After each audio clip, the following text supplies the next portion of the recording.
Hello my cuties, আমার নতুন আরেকটা ব্লগে সবাইকে জানাই অনেক অনেক ওয়েলকাম। আশা করি সকলেই খুব ভালো আছে, আমিও কিন্তু মোটামুটি ভালোই রয়েছি। তো এটা ছিল গত বুধবার অর্থাৎ 27শে নভেম্বর। এদিনকে ছিল আমার মেয়ের ভ্যাকসিনেশন, অর্থাৎ ওর এই যে 1.5 বছর থেকে 2 বছরের মধ্যে যে টিকাকরণটা হয় ওটাই ছিল ওই দিনকে। সো বেশ কয়েকদিন ধরেই যে আমাদের স্বাস্থ্যকেন্দ্রে দিদি কল করছিলেন, কিন্তু যেহেতু ওর একটু গায়ে চুলকানি টাইপের হয়েছিল বলে আমরা দেওয়াচ্ছিলাম না। তবে ডাক্তার বললেন যে এখন দেওয়া যাবে, ডাক্তারের সাথে কনসাল্ট করে তারপর ওই দিনকে নিয়ে যাচ্ছিলাম। সো আমি যাচ্ছিলাম আমার বাপের বাড়িতে, আমার মেয়ে ওখানেই ছিল, ম্যাক্সিমাম সময় ওখানেই থাকে, তাই জন্য আমরাও কিন্তু সবসময় ওখানেই যাই। বিকজ অনেকেই হয়তো ভাববে যে আমার ম্যাক্সিমাম ভিডিওতে আমি দেখাই যে আমার মেয়ে আমার বাপের বাড়িতে, এটা কেন? তো যারা জানো তাদেরকে তো জানোই, আর যারা জানো না তাদের উদ্দেশ্যে বলছি। যেহেতু আমি আর আমার হাজব্যান্ড একটা রেন্ট বাড়িতে থাকি, আর আমার শাশুড়ি মা মারা যাওয়ার পরে আমার যখন জয়েনিং হয় কাজে, সো তখন আমাদের 9 আওয়ার্সের শিফট থাকে। যারা বিপিও বা কর্পোরেট সেক্টরে জব করো তারা জানো যে 5 মিনিটেও যদি আমরা এদিক ওদিক হয় না, সেটা আমাদের জবাবদিহি করতে হয়। এতটাই কড়া শিডিউল থাকে, যেটা মেনটেন করে আমাদের জল খাওয়ার টাইম থাকে না। মানে একটা কথা বলছি, আমার হাজব্যান্ডেরও কিন্তু সেম অনেকটা, ও একটা কাজ করে, সেখানেও খুবই চাপ। তো সেক্ষেত্রে আমার মেয়েকে নিয়ে এসে ওকে যদি আমরা দুজনেই অবহেলা করে ফেলি না, সেটা আমরা সহ্য করতে পারবো না। ওর একটু টেক কেয়ারের এদিক ওদিক আমরা সহ্য করতে পারবো না। সেই কারণে কিন্তু আমার মায়ের থেকে, মানে আমার শাশুড়ি মা যখন বেঁচে ছিলেন উনিও খুব ভালোবাসতেন, খুব করতেন।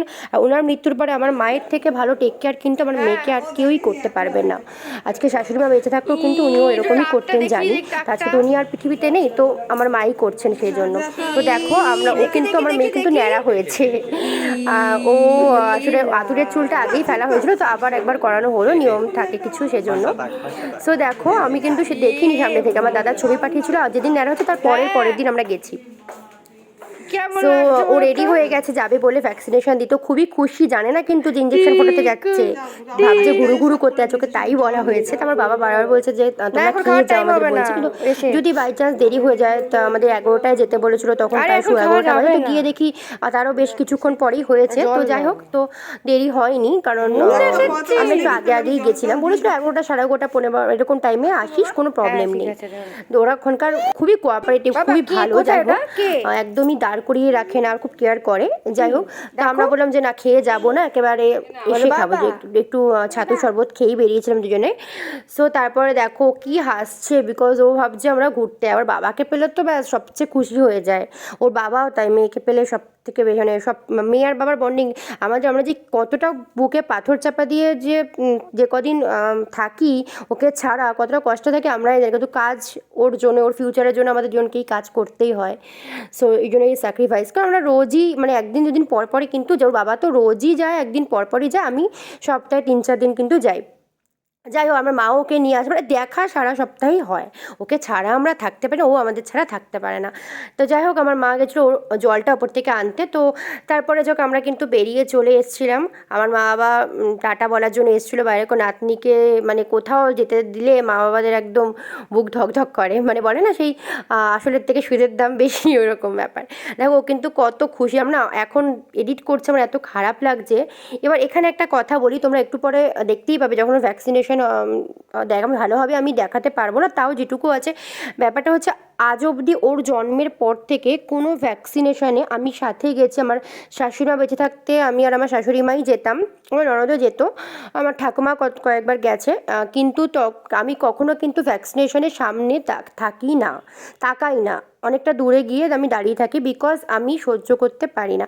অনেকে ভাববে যে না, এগুলো এক্সট্রা না, আসল কথা এটা আমার এই জায়গায় আমি এমনি শক্ত কিন্তু খুব।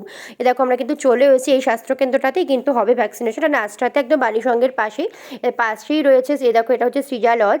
সো এখানেই কিন্তু, মানে এই স্বাস্থ্যকেন্দ্রেই কিন্তু ওর ভ্যাকসিনেশনটা হবে। তো যেটা বলছিলাম, আমি সত্যি বলতে আমি কিন্তু সহ্য করতে পারি না। তো মানে মেয়েকে ইঞ্জেকশন দিচ্ছে, এটা ওর ভালোর জন্যই, ভ্যাকসিনেশন টিকাকরণ আমি জানি। তারপরেও বুকটা না ধকধক করে, মানে আমি এতটাই দুর্বল হয়ে যাই ওই সময়টাতে। আমি নিজেই হয়তো মানে নিতে পারি না ব্যাপারটা, ঠিক আছে, জানি না কে কোন নজরে দেখবে, বাট পারি না। তো আমার শাশুড়ি মাই ওকে নিয়ে বসে, আমি দূরে দাঁড়িয়ে থাকি। আর এক্ষেত্রেও কিন্তু আর ও বাবাকে পেলে এমনি যখন বোঝে যে কোথাও ভয়ের সিচুয়েশন, ও কিন্তু একটু পরে বুঝে গেছিলো যে মানে এই এই যে দেখছো তোমরা ভিডিওটা, তার একটু পরে যখন দেখছে বাচ্চারা কাঁদছে, ও কিন্তু বুঝে গেছিলো যে ওকেও কিছুটা মানে কিছুটা করবে বা কিছু। সো তখন থেকে ও কিন্তু বাবার কোল থেকে নামে। মেয়েদের যেহেতু ওর বাবার সাথে ওর একটা আলাদাই বন্ডিং, মানে আমার সাথেও কিন্তু বাবার সাথে বেশি। সেই জন্য দিদিরা বললো যে তুমি ওকে নামিও না, আমার বরকে বললো তুমিই কোলে নিয়ে বসো। তাছাড়া আমি বলেই দিয়েছিলাম যে আমি একটু বাইরে দাঁড়াবো, আমি পারবো না, আমি দেখতে, এটা আমার সমস্যা। ওরা জানেও, আমাদের ওয়ার্ডে যে দিদিটা আছে উনি খুবই ভালো, উনি জানেও। তো দেখালাম তোমাদের দিদিটা সিঁড়ি দিয়ে উঠছিল, তবে আমার বর নিয়ে বসলো। আর এই ভিডিওটা কিন্তু আমি করতে পারিনি, এটা ওখানকার একটা স্বাস্থ্যকেন্দ্রের দিদি করে দিয়েছিল। মানে ওরা আসলে নিজেদের কাজের ভিডিও ওদেরকে রিপোর্ট হিসাবে পাঠাতে হয়, তো আমি বললাম আমার ফোন দিয়েই করে দাও। তো আমার বর এই স্টিকার বসে এডিট করে দিয়েছে। আমি তার আগে অবধি, আমি এখনও এডিট করছে, আমি কিন্তু অন্যদিকে তাকিয়ে। আমার বর সাউন্ড মাউন্ড মেয়ের কান্না সব তুলে দিয়ে ভলিউম সব 0 করে এখানে সব ওই স্টিকার বসিয়ে তারপর আমাকে পাঠিয়েছে। তাও আমার এখনও কেমন একটা লাগছে, আমি এডিট করতে পারছি না, আমার কেমন, আমি তাকাচ্ছি না, অন্যদিকে তাকিয়ে করছি। তো এটা হয়তো অনেক মায়েদেরই হয়, বুঝবে, আগে বুঝতাম না, এখন বুঝি। আমি এই ব্যাপারে খুব খুব দুর্বল। সো যাই হোক, তারপরে আমরা নিয়ে বেরিয়ে আসি। তারপর ওকে যখন ইঞ্জেকশন দেওয়া হয় তখন মামা করছে। সো যাই হোক, তারপরে দেখো এখানে একটা বিয়ে বাড়ি জন্য সব যাচ্ছিলেন ওনারা। যাই হোক, সবাই বলো ভিডিওটা কেমন লাগলো, কমেন্ট করো। ভালো থেকো সবাই, টাটা।